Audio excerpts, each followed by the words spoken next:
hermanos. Este es el hermano José Borges del Ministerio Regresando a la Senda Antigua. Continuamos con la parashá de esta semana y continuamos con la historia de José, de Joseph y sus hermanos. Y vamos a hablar de esta semana parashá Vaigash, que significa y se acercó. Aquí vemos donde Joseph se reúne entonces con sus hermanos. Esta parashá se encuentra en Bereshit, en Génesis, capítulo 44, versículo 18 al 47, 27. Las Haftorah se encuentran en el profeta del libro de Ezequiel, capítulo 37, versículos 15 al 28. Y las escrituras apostólicas o del Brit Hadashah, o del pacto renovado, se encuentran en Marcos, capítulo 14, versículo 32 al capítulo 15, versículo 5. Continuamos nuevamente entonces con esta historia de Joseph, una historia que si la pudiéramos entender al máximo, al 100%, para mí es como la historia de Moshe, es una historia del pivote donde el pueblo de Israel cambia su historia hasta que entonces llegan hasta la tierra prometida. Y vamos a hablar un poquito de cómo Rashi, Rabino Rashi, interpreta este versículo del 44-18, capítulo 44-18, y veamos cómo sería una conversación según Rashi, porque muchas veces leemos y la Torah no dice todo en todo lo que sucedió en ese momento, nos da las cosas más importantes. No estoy diciendo que el Eterno no lo hizo completo, estoy diciendo pues que muchas veces nosotros tenemos que poner nuestra mente a caminar y pedirle al Espíritu de Santidad que nos ilumine y nos llene para poder tener el entendimiento de qué pudo haber sucedido en ese momento. ¿Okay? Según Rashi, él dice, la tensión era palpable y la confrontación era inevitable. Habían dos hermanos que se enfrentan y se están enfrentando al segundo en mando, y el riesgo era menos que el futuro del pueblo de Israel. Entonces vemos que aquí los dos hermanos se están enfrentando en caso de los dos hermanos, estamos hablando 11 porque 12 era Joseph, que estaba incluido. Entonces vemos que se estaban confrontando esos dos hermanos, porque José era el segundo en mando de Faraón. Después de Faraón, él era el segundo. Y de acuerdo a cómo los hermanos se comportaran y cómo Joseph reaccionara, así iba a verse el futuro del pueblo de Israel. ¿Okay? Entonces vemos que Yehudá entonces se acercó a Joseph, que era el segundo en mando de Egipto, listo para conciliar o para pelear. En otras palabras, o llevamos las cosas bien a mano o vamos entonces a pelear, porque yo no quiero que nuestro hermano Benjamín se quede, ¿ok? Y él le dice, por favor, permítame decir algunas palabras en su oído, porque usted es como el faraón. Eso lo encontramos en Génesis capítulo 44, 18.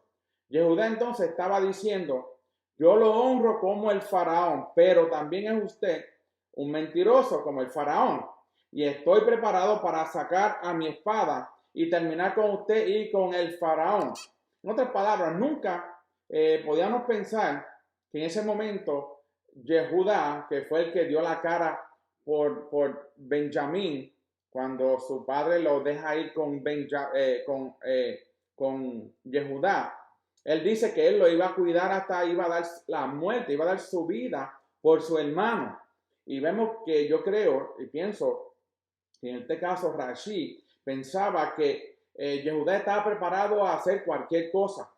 ¿Okay? Ya él tenía una culpa de que habían vendido a su hermano Joseph, le habían dado una mentira a su padre, a Jacob. Y vemos que entonces él es el que se acerca a Faraón. Y contestó Joseph, el segundo en mando, el virrey, si sacas tu espada, yo voy a ponerla alrededor de tu cuello. Yehudá entonces se enrojeció de rabia y dice, ¿qué vamos a decirle a nuestro anciano padre? Nuevamente, él estaba abogando por su hermano Benjamín. Él dijo, díganle que vino un animal salvaje y se lo comió tal como le dijeron cuando vendieron a su otro hermano. Esa fue la respuesta de Joseph. Y vemos entonces, y sigue hablando, él dice, los pelos de Yehudá se erizaron y salieron por su camisa, como diría, estaba enojado, ¿ok? Tomó una roca en su mano y la pulverizó. Pero le dice, ¿le gustaría que Egipto fuera destruido? Y él dijo, déjeme quedarme en vez del joven Benjamín y que él retorne a su padre. Estamos viendo nuevamente que el mismo Yehudá que dio el plan de venderlo y de meter a Joseph en la cisterna, es ahora el que está sacando la cara por el hermano Benjamín. Dice, yo fui el que garantizó su regreso. Nuevamente hablando de su padre. Su siervo, nuestro padre, morirá cuando se dé cuenta que falta Benjamín. Y Joseph entonces le contesta, dice, ¿por qué no pensaron en su padre cuando vendieron a su otro hermano? Aquí vemos que Joseph, reconociendo lo que sus hermanos habían hecho, le está recordando a Yehudá. Y Yehudá no se da cuenta que el que le está hablando es Joseph, porque acuérdense, a Joseph le cambiaron su identidad. Ya parecía un egipcio, sus vestiduras, sus recortes, todo, aún hasta el hablar, ya había pasado tantos años como el segundo en mando en Egipto, que vemos que ellos no lo reconocen. ¿Ve? Y por eso él le dice, yo garanticé a mi padre el regreso de mi hermano. Y entonces José le dice, sí, pero ustedes todavía cargan con algo. Porque él le dijo, ¿por qué no pensaron en su padre cuando vendieron a su otro hermano? Eso es lo que digo, tráiganlo aquí, lo tomaré en vez de Benjamín. Estoy seguro que nadie garantizó su regreso. Aquí vemos una conversación entre Joseph y Yehudá, diciéndole a él todo el mal que ellos le habían hecho a Joseph. ¿Ok? Y ellos todavía estaban peleando por Benjamín. Ellos tenían que recuperar, ellos tenían que venir con una verdad y arrepentirse, tenían que hacer teshuvá, para que entonces, si Yehudá y sus hermanos hubiesen venido frente, especialmente Yehudá, frente a José, que era el segundo en mando de Faraón, después de Faraón, y le hubiesen dicho, mira, nosotros sí cometimos un error con uno de nuestros hermanos, nosotros le echamos una cisterna, le mentimos a nuestro padre, lo vendimos a los madianitas. Yo pienso que Joseph hubiese reaccionado de otra manera, ¿ok? Y como él dice, ustedes nunca aseguraron y garantizaron el regreso de su hermano Joseph. Y los hermanos estaban a punto de hacer una matanza en Egipto. Y ya le dijimos que nuestro hermano está perdido, clamaron ellos. Ellos seguían diciendo una mentira. Ahí en la Biblia dice que una mentira trae otra mentira y así sucesivamente. El hombre que miente una vez, lo hace 2 veces, lo hace 3 veces y luego se convierte en algo rutinario y parte innatural de esa persona. Eso es un peligro. Si nosotros no podemos decir la verdad, estamos en un problema. Tenemos que decir la verdad. No podemos pasándonos mintiendo todo el tiempo, porque eso no le agrada al Eterno. Y esta era la pelea en que había entre Yehudá y Joseph, que sabía lo que ellos habían hecho. Él sabía la verdad, pero Yehudá no lo reconocía. Ellos tenían que entender que hay un Dios sobre toda la tierra y sobre los cielos, que Él dice que no podemos mentir. El mentiroso no entrará en la nueva Jerusalén, no entrarán, dice la Escritura. Y él dice, no lo está, fue la respuesta. Él está justo en este cuarto, le dijo Joseph. Cuando Yehudá le dice, ya le dijimos que nuestro hermano está perdido. Y él le dice, no lo está. Fue la respuesta de Joseph. Le dice, él está justo en este cuarto. ¿Ok? Al escuchar entonces estas palabras, los hermanos empezaron a mirar alrededor del cuarto en todas direcciones. ¿Por qué miraron alrededor y no miraron que Joseph estaba al frente? Porque le habían cambiado la identidad. Es por eso que tenemos que aprender de esta parashá, de que el Mesías cuando venga tiene que reconocernos. No podemos perder nuestra identidad por nada, por nadie y por nada. Tenemos que mantener nuestra identidad, tenemos que mantenernos en obediencia a la Torá. ¿Por qué? Porque cuando venga el Mesías, es como el Mesías, cuando Él venga, Él tiene que reconocernos a nosotros. Tiene que reconocer quiénes somos nosotros. ¿Ok? Y ellos miraban a todas direcciones. Y Joseph, hijo de Jacob, hijo, dice, revélate. Mientras los hermanos estaban totalmente desconcertados por el giro que habían tomado los eventos, repentinamente escucharon la voz y las palabras que dice, yo soy Joseph. ¿Vive aún mi padre? Eso está en Génesis 45, versículo 3, basado en el Midrash, en un Midrash que estableció Rashi. Y en cierta manera, pues tiene toda esa razón, porque me imagino que esa fue la discusión que hubo, porque Yehudá no iba a irse con las manos vacías. Yehudá no iba a regresar a su padre porque sabía que si su padre se enteraba que Benjamín había sido preso, él moriría como pasó con Joseph, que por poco muere. Y él dijo que no podía pasar por eso. Por eso le dijo, ustedes háganse a cargo de mi hijo, porque yo no quiero pasar por otra prueba como la pasé con mi hijo Joseph. ¿Ok? Entonces vemos que la parashá Vaigash es el punto culmine de la historia de Joseph y sus hermanos. Como dije al principio, es el pivote de la historia del pueblo de Israel que comenzaba entonces en Egipto. El gran planificador tenía a sus hermanos justo donde él quería. Él quería que supieran que estaban ellos totalmente bajo su control y que podía fácilmente él vengarse de sus hermanos, pero que al mismo tiempo él los amaba y nunca podría hacerle daños a ellos, ¿ok? Por el contrario, él verdaderamente los salvaría de la hambruna. El Eterno había escogido a Joseph y la historia de esta familia, una familia de hermanos que odiaban a Joseph porque el Eterno lo usaba en sueños y porque supuestamente el padre lo amaba más a él. Y vemos que esto tenía que suceder. Pero para Joseph no fue fácil. Joseph tuvo que pasar por la casa de Potifar, fue señalado erróneamente y mintieron, él fue preso y entonces estuvo preso por varios años. Después vemos al copero y el panadero que se iba a acordar de él, pero el panadero murió. El copero entonces se acuerda luego de 2 años. Todo esto era un plan que el Eterno tenía, como tiene para nosotros en este tiempo. Joseph albergaba algunos resentimientos contra sus hermanos después de haber sido vendido como esclavo y haber sido tratado de forma tan cruel. Claro, él no era un hombre él era un hombre de carne y hueso, como decimos nosotros, que por sus venas corría sangre, estaba vivo, y al ver que los hermanos lo traicionaron de esa manera y fueron tan cruel con él, no era tan fácil, tenía que haber resentimientos en él. ¿Ok? Entonces, al poner a su hermano Benjamín en una situación similar y observar entonces los esfuerzos que hicieron sus hermanos por salvarlo, José pudo perdonarlos de todo corazón, porque reconoció que ellos habían hecho teshuvah, ellos se habían arrepentido de lo que habían hecho. De esta forma, la desavenencia entre ellos se sellaría y el pueblo de Israel entonces podría sobrevivir a esta tan prueba dura, porque era una prueba dura para el pueblo de Israel, ¿ok?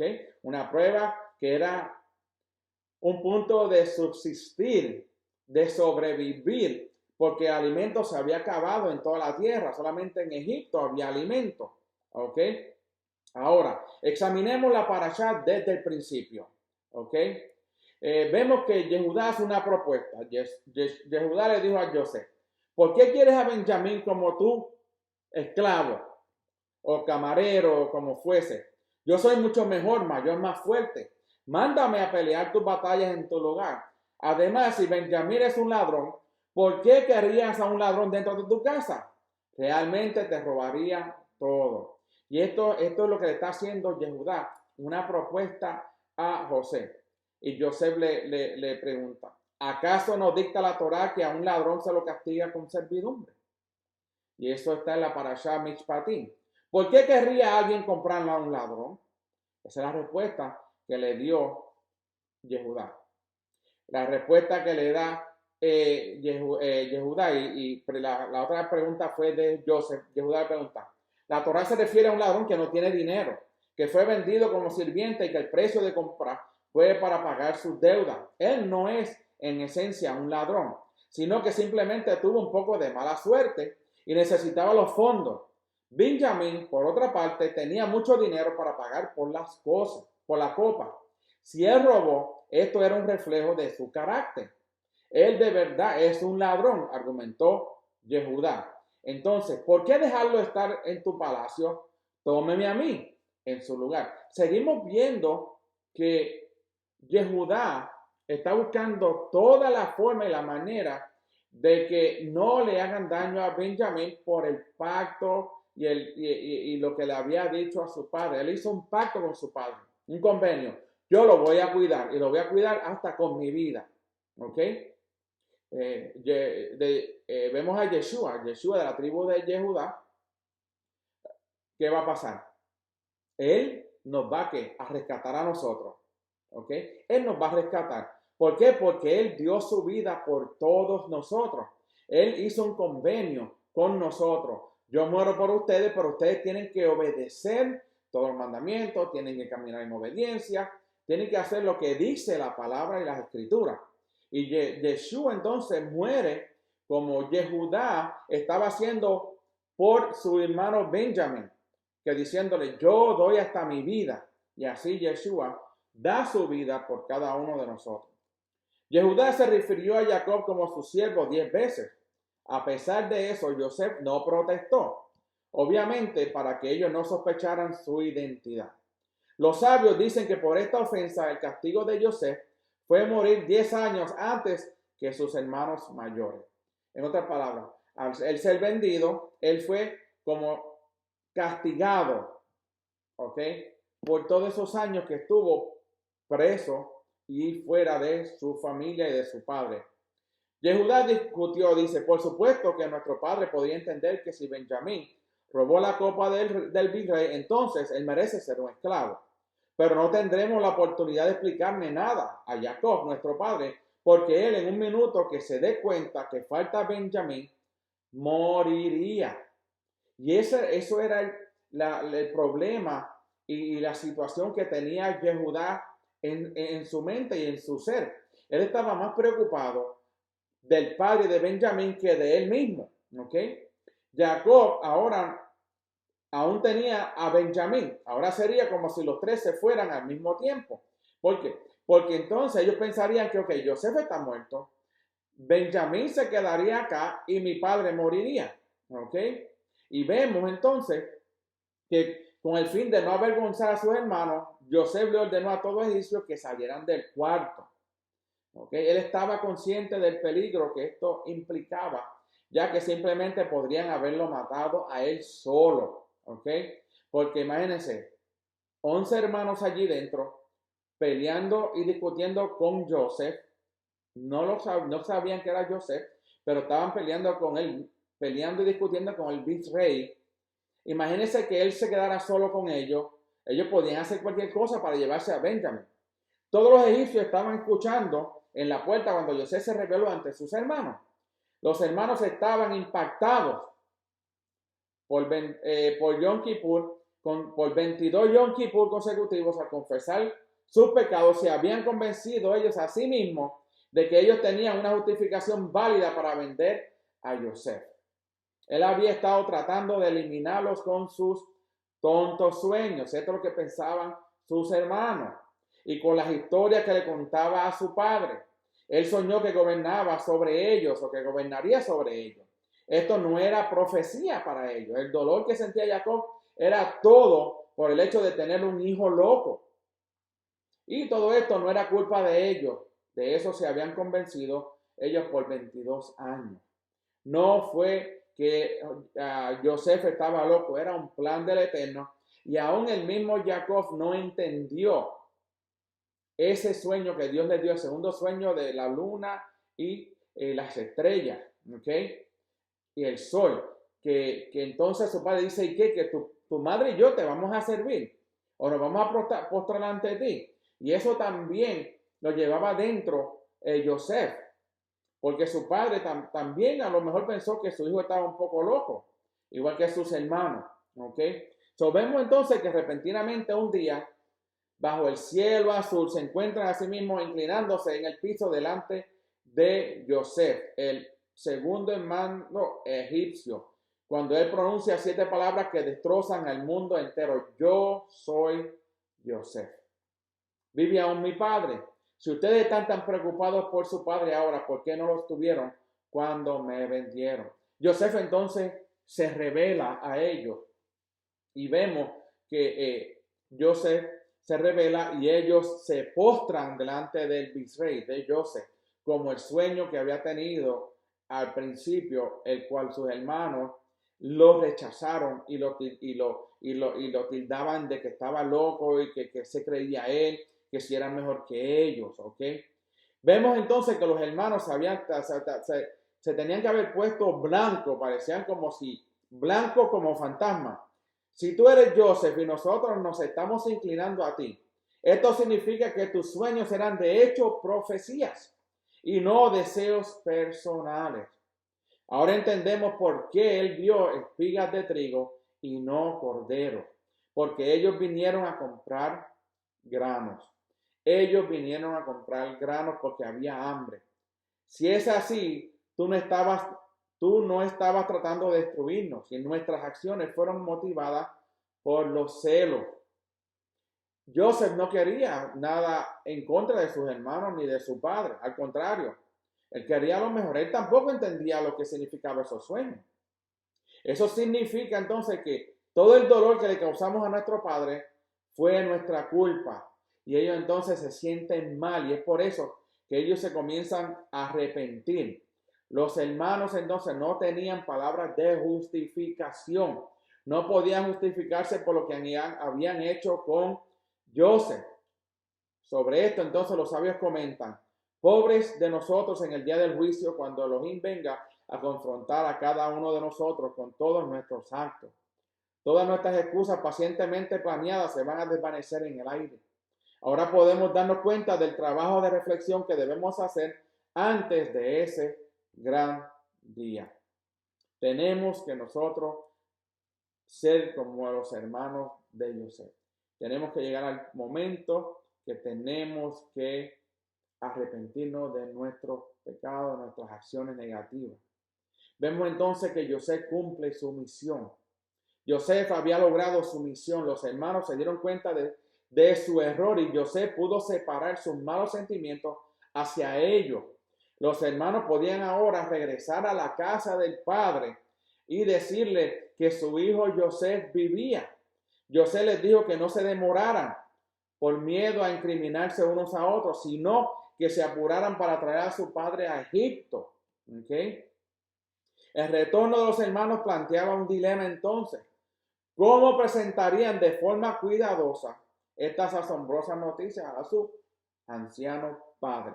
Ahora ellos tienen que enfrentarse a su padre.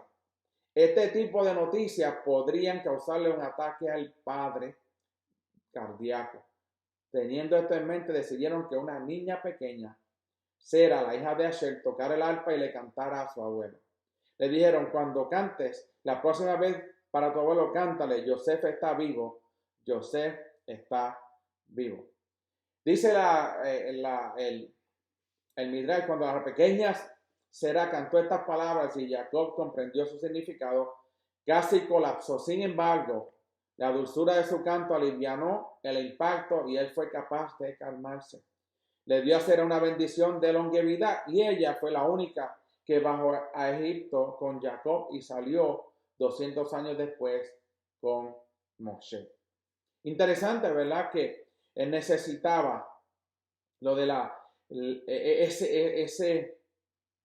ese alivio, porque le iban a decir que su hijo había vivido, que él vivía todavía.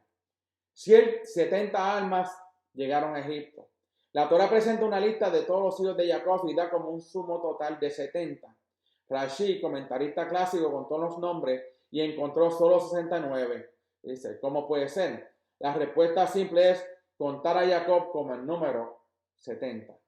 Otra respuesta se puede encontrar en el versículo de Números 26:59, que se refiere a Jochebed, la madre de Moshe, como nacida en Egipto, ¿ok?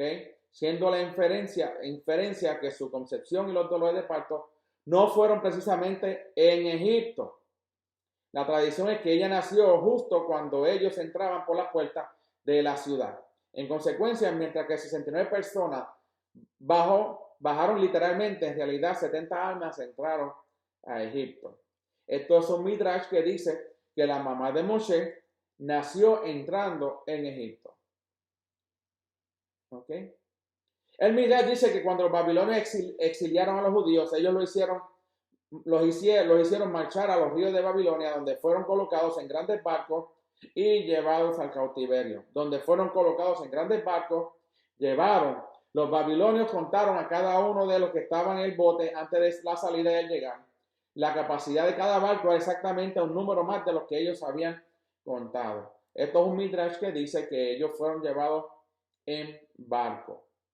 Ahora bien, va a llegar el momento que nos habla la escritura en esta parashá de que cuando el Mesías Yeshua venga y después de la venida a las nubes y se lleve al pueblo escogido, luego el Mesías regresará a la tierra por segunda vez y pisará el monte de los olivos y se mostrará frente a la casa de Judá. Se va a enfrentar y se va a dar a conocer a los judíos, a la casa de Judá, y le enseñará las marcas de las manos, del costado y de los pies. Y allí dice la escritura que ellos llorarán largamente y amargamente llorarán porque van a reconocer que al que ellos habían enviado a crucificar era el Hijo del Eterno. De la misma manera que los hermanos de Joseph lloraron juntamente con él, así mismo será cuando venga el Mesías a buscar a la casa de Judá. Y una vez se junten la casa de Judá y la casa de Israel, entonces comenzará el reino del milenial, el reino de Yeshua, del Mesías, por 1000 años. Y dice la historia en la Biblia, todo lo que cuenta, todo lo que va a suceder hasta que entonces el Mesías le entregue el reino a Hashem. Y así viviremos con él para siempre. En la historia de las escrituras de Abraham, Isaac, Jacob, José, Moshe y así sucesivamente, Yehoshua, Josué, vemos que Dios usa a estos hombres para un plan que el Eterno tenía, un plan perfecto. No un plan de hombre, era un plan del Eterno. Y por ende, cada una de estas personas fueron una influencia en la historia del pueblo de Israel hasta los días de hoy, que podemos tener la Torá con nosotros. Que el Eterno los bendiga, los guarde y